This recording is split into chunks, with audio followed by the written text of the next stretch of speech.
প্রিয়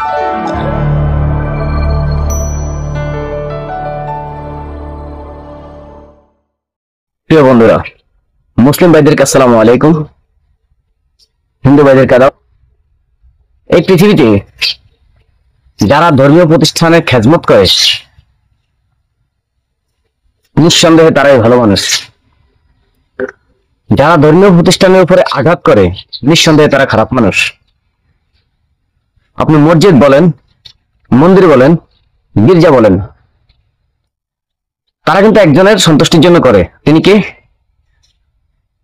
প্রভু, সৃষ্টিকর্তা আল্লাহ রাব্বুল আলামিন। যাই বলেন না কেন, সৃষ্টি কিন্তু একজনই। সবাই শুধু একজনের সন্তুষ্টির জন্যই করে, যারা ধর্মীয় প্রতিষ্ঠানের খেদমত করে, যারা ধর্মীয় প্রতিষ্ঠানে অনুদান করে, যারা ধর্মীয় প্রতিষ্ঠান গড়ে। আপনি দেখেন, পৃথিবীর সবচেয়ে নিকৃষ্ট মানুষ হলো তারাই যারা তার মসজিদে ভেঙে ফেলে, যারা মন্দিরে আগুন ধরায় এবং যারা গির্জাতে বোমা ফেলে। আমি শুধু একটা কথাই বলবো, হিংসা নয়, ভালোবাসা চাই। ভালোবেসে বিশ্ব জয় করা যায়। আমরা একে অপরের পাশে থাকতে চাই, সবাই মিলেমিশে মানুষ হয়ে বাঁচতে চাই। আপনি হয়তো জানেন, আমরা কেউ স্বর্গ, নরক, জান্নাত, বেহেশত আমরা কিন্তু কিছুই দেখিনি। অন্ধবিশ্বাসে আমরা মহান প্রভুর ইবাদত করছি, আল্লাহ রাব্বুল আলামিনের ইবাদত করছি। কিন্তু আপনি কি জানেন জান্নাত দেখতে কেমন, জাহান্নাম দেখতে কেমন, স্বর্গ দেখতে কেমন, নরক দেখতে কেমন? আমরা কিন্তু কেউ জানি না। কিতাবের বর্ণনা যেটা এসেছে সেটাই আমরা দেখি, সেটাই আমরা শুনি, সেটাই আমরা বলি। কিন্তু আমি একটা কথাই বারবার বলবো আপনাদেরকে, আপনারা হিংসা বিদ্বেষ না করে, হিংসা বিদ্বেষ ভুলে গিয়ে আপনাদের পরিচয় একটাই হোক, সেটা হলো আমরা মানুষ। আমাদের কে কোন ধর্মের, কে কোন বিচারের সেটা বিবেচনা না করে এক চোখে দেখুন, আমরা সবাই মানুষ। আপনার ফ্যামিলিতে যদি 4 জন মেম্বার থাকে, আপনি যদি সবার বড় হন, আপনি কাউকে আলাদা চোখে দেখতে পারবেন না। সবাইকে সমান চোখে দেখে ভালোবাসতে হবে।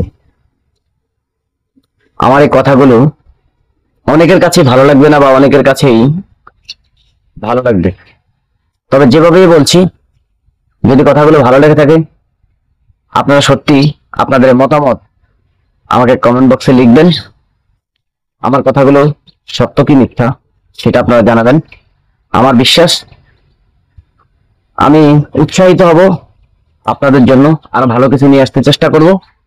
সকালবেলা একটু ঘুরতে বেরিয়েছিলাম, তাই ভাবলাম যে আজকে হঠাৎ করে মনে পড়লো যে অনেকদিন পর একটা ভিডিও দেই, যদি মানুষের মনের মধ্যে বিন্দুমাত্র ভালো লাগে বা তাদের হৃদয়টাকে নাড়া দেয়। একটা কথাই শুধু বারবার, আমরা মানুষ, মানুষ হয়ে বাঁচতে চাই। রক্তটা কেটে দেখুন, সবার রক্ত একই রকম, কোনো ভেদাভেদ নেই। চিনতে পারবে না কোনটা মুসলমান, কোনটা হিন্দু, কোনটা খ্রিস্টান, কোনটা বৌদ্ধ, পরিচয় পাবেন না ডিএনএ টেস্ট করা ছাড়া। তাই বলবো, সবাই আসুন, একসাথে হাতে হাত রেখে বিশ্বকে গড়ে তুলি। হান্নাহানি, খুনাখুনি, মারামারি, বিশৃঙ্খলা এটা কোনোভাবেই কাম্য নয়।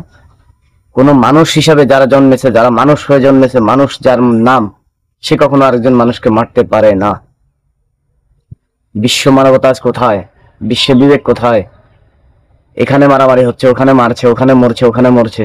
যুদ্ধ, অস্ত্র, জঞ্জনানি, গোলা বারুদের দামামা, গোলা বারুদের গন্ধ এই পৃথিবীতে।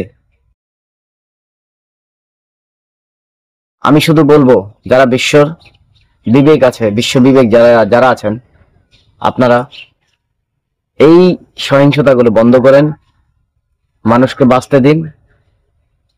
পৃথিবী একদিন থাকবে না, সেটা আমরা সবাই জানি। তবে তার আগেই যদি এরকম হয়, তাহলে মানুষ জন্ম দেওয়া ভুলে যাবে, বংশ বিস্তার ভুলে যাবে। এক সময় কার উপরে শাসন করবেন আপনারা? তাই বলবো, এই সহিংসতা বন্ধ করুন, এই বিশৃঙ্খলা বন্ধ করুন, মানুষকে শান্তিতে বাঁচতে দিন, 4টা ডাল ভাত খেয়ে বাঁচতে দিন, মানুষকে মানুষের ইবাদত করতে দিন। যে যে ধর্মের আছে সে তার ধর্ম নিয়ে থাকতে দিন। বিশৃঙ্খলা, সহিংসতা, হানাহানি নয়, আমরা শান্তি চাই, শান্তি চাই, শান্তি চাই। ভালো থাকবেন সবাই, দোয়া রইল।